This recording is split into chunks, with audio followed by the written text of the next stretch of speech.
bad weather. From heavy wind, rain and fog, to strange monuments, hairpins,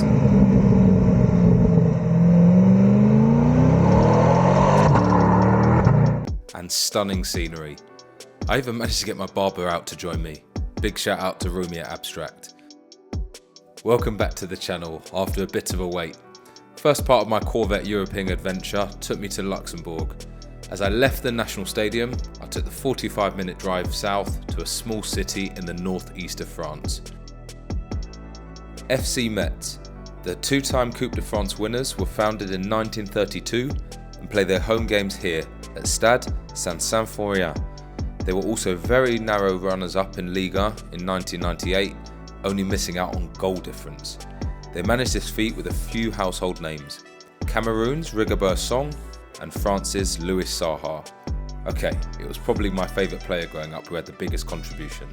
Robert Pires helped out that year by scoring 11 league goals before his £5 million move to Marseille. Arsenal fans might remember what happened next. Going to football games, on match days it's always nice to have a few drinks at your local. I managed to stumble across the Golden Bar where I met Marjan. He insisted I tried the local special, so he got preparing the Golden Sky.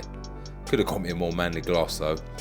Marjan is from Albania, and speaking with him about Metz culture, cars, and even travelling to the Balkan region was really enjoyable.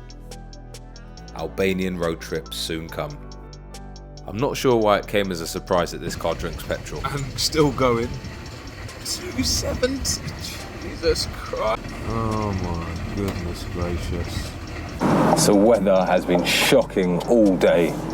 Like, just temperature fine, but just constantly raining. So I'm hoping and praying that we get a tiny bit of break, just so the roads can dry out a bit. We are now in Germany, on the B500, just leaving Baden now, and on our way to the Black Forest. Whee! So let's see what it's got in store. That doesn't even seem like it's 10 yards. I don't know what it looks like on camera, but boy oh boy. Hard for me to say what a road when you can't see any of it. So I've been driving on the B500 for not even 10 minutes, and look what I found. So it isn't the Vauxhall Adam, it's the 6th generation of the Chevrolet Corvette. I don't know if any of my German viewers can tell me how the number plate system works in Germany, but that to me looks like a private plate, which is quite a good cue as to what this is. So it's actually the Z06, and it says 505 horsepower, which is, even at this point, this car would be what, almost 8 years old? That's my mistake. 2005, so that's 18 years old. This has another 25 or 30 horsepower than my current C8 in the 8th generation. So it just shows you how crazy this thing is. But speaking of crazy, the most crazy thing about it, 7-litre V8 manual. Wow. Actually, no, I think this is probably the most crazy thing. Look at the rear bumper. Look at the tail lights. I don't even know what that's made of. Plastic. It's crazy. Compare that to the current one. Yeah, that's absolutely nuts. But yeah, absolutely crazy. Still looks good today. 19-inch wheels at the back. Good choice for red calipers. Got the driver's gloves at the ready if you can spot those. And it even has a head-up display.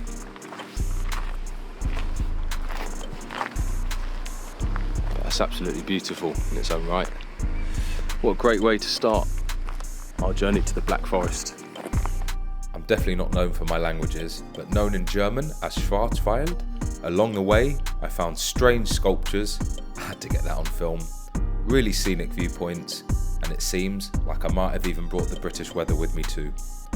Despite my best attempts at mounting a GoPro and flying my drone, I just couldn't capture anything. Definitely one for another time. Speaking of time, here's something you don't see every day. The world's largest cuckoo clock took 5 years to build and finished in '94. They even do tours for a couple of euros. I didn't wait round long enough for it to chime though, the light was fading. Fair few miles to cover, including an eerily empty German toll, so I can get to Zurich airport to pick up my temporary cameraman. Oh, yeah, you made it, man. Thanks for picking me up, man. Cheeky run through Zurich city centre.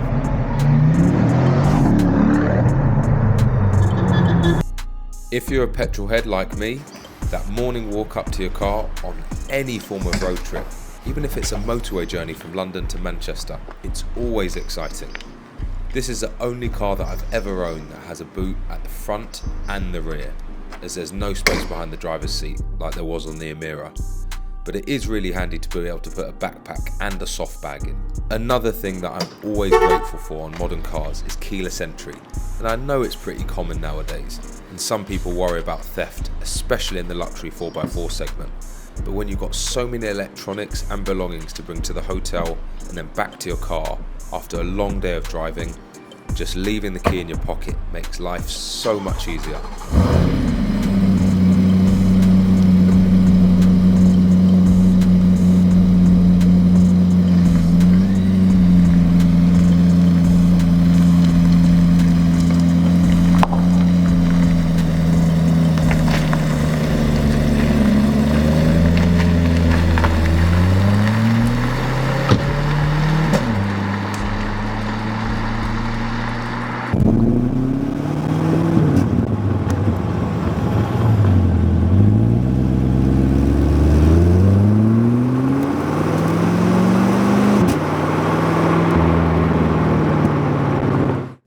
Right, this is where it starts getting serious. Some of these mountain passes are worth the journey alone. First things first, Oberjoch Pass. Look at this bit coming up. Spaghetti. Oh my word. Okay, never too serious.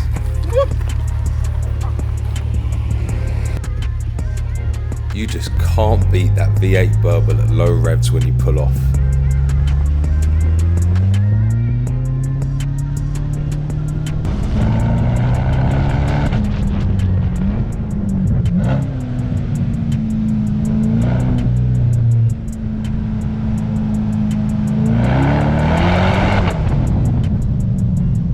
So, Oberjoch.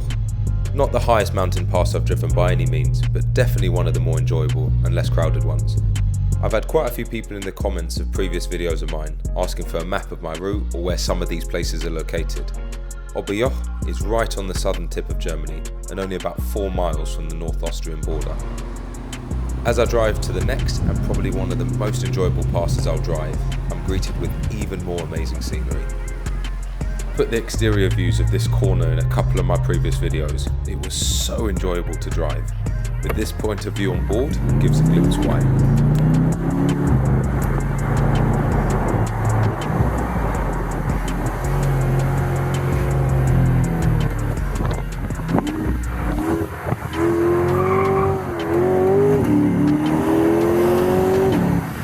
My smile says it all. Back down for round 2.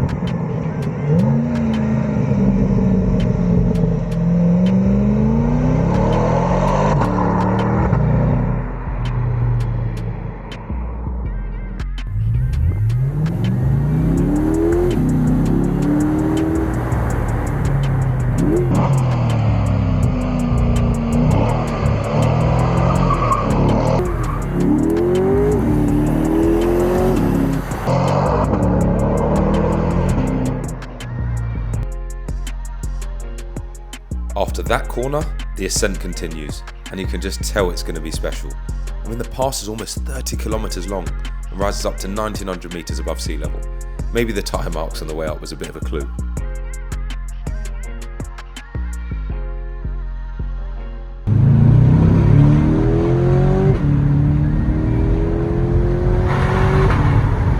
This tunnel was one of many on this pass that were really well integrated into the landscape. So much natural light.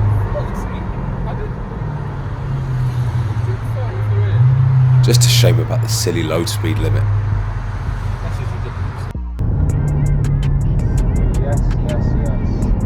Here's some of the onboard footage from the final bit of this Austrian pass.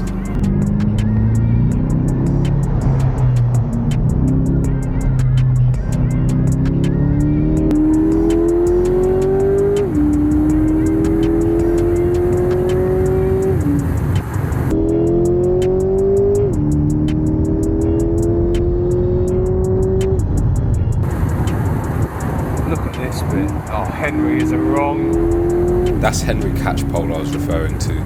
He gave a glowing review of Hahntennjoch. Oh my god.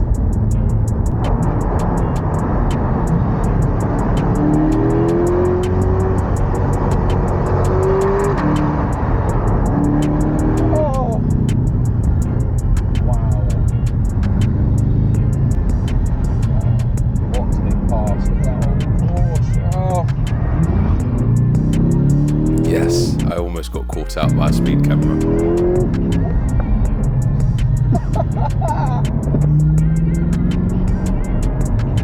There's no reflection, nothing. Like, it's just designed to catch you out. I like how on the dashboard you see there it's like green, then it goes amber, red. There, you see.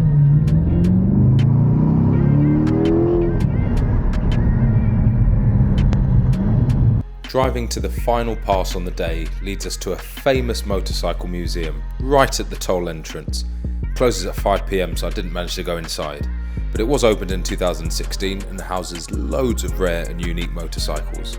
Sadly, in the early hours of a morning in mid-January 2021, a fire ravaged the entire museum, destroying over 200 bikes and even some cars. Didn't help that the museum was primarily made of wood and rumoured to be without sprinklers. After the fire, collectors around the world reached out to help by offering and sourcing historic motorbikes, and it reopened just under a year later. €10 entry. It's got to be worth a visit, surely. Hello.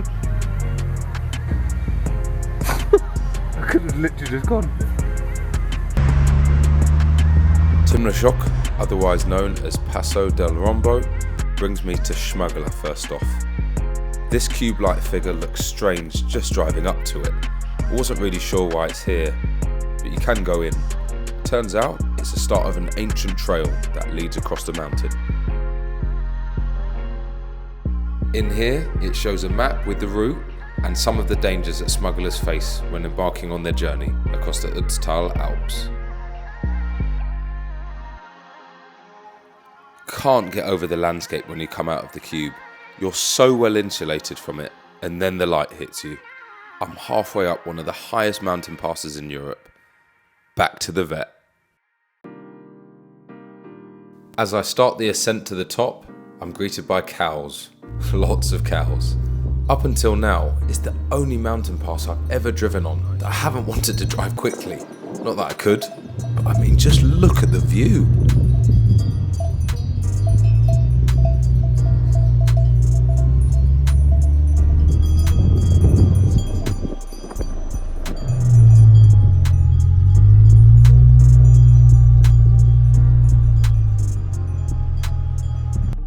These animals are actually referred to as Tyrolean grey cattle. In June, they hike up from their farm in the valleys for their own little summer holiday. And then in the winter, they actually make their own way back down when it starts getting cold. With each turn, you can even feel the ascent until you get closer to the top. This car isn't turbo or supercharged, so there's no forced induction. It means that loss of power due to the lack of oxygen is far more noticeable. I've read that Timmelsjoch translates as Pass of Thunder and is open from June until late October. Outside of these months, you'd need to use the Brena Pass if you wanted to get from southern Austria to northern Italy. When you do reach the summit of this mountain pass, you're greeted with a restaurant, which was closed unfortunately for me. Finding food at the top of a mountain isn't as easy as you might think.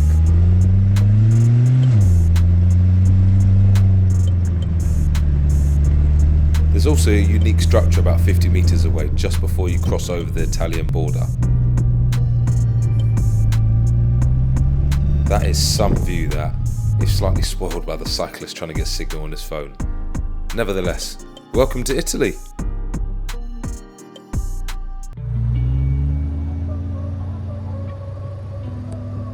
Another cool landmark. Somehow manages to look 3D in this clip.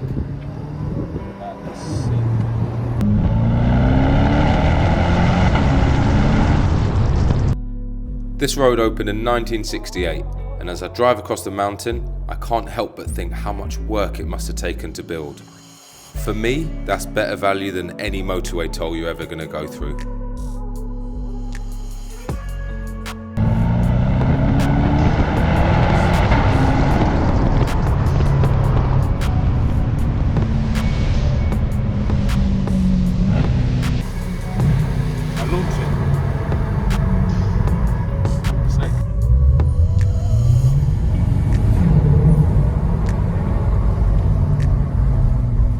More tyre marks. You know what that means. Let me know in the comments below if you think this, the Italian part of the pass, has a better view than the Austrian side. That's one with the cows.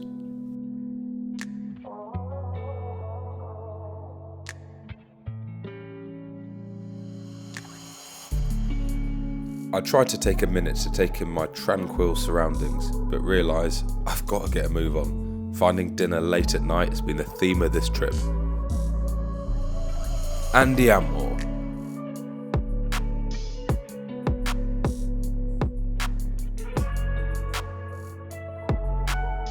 Sorry it was a bit windy, but you get the gist of what I'm saying, right? No, it's not my caravan.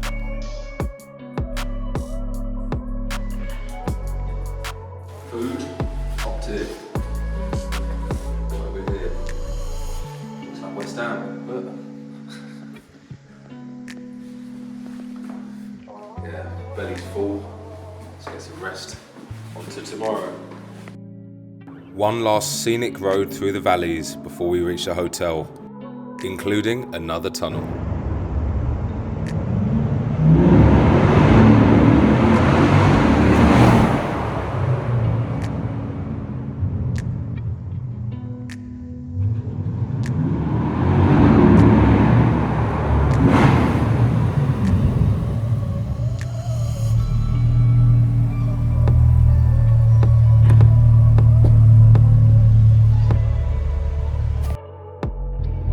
So bad to me, does it, mate? Thanks for watching if you've made it this far. Here was the first part of my trip in the Corvette, and here is why I sold my Lotus Emira. This backdrop is what you'll see next time out. Stelvio!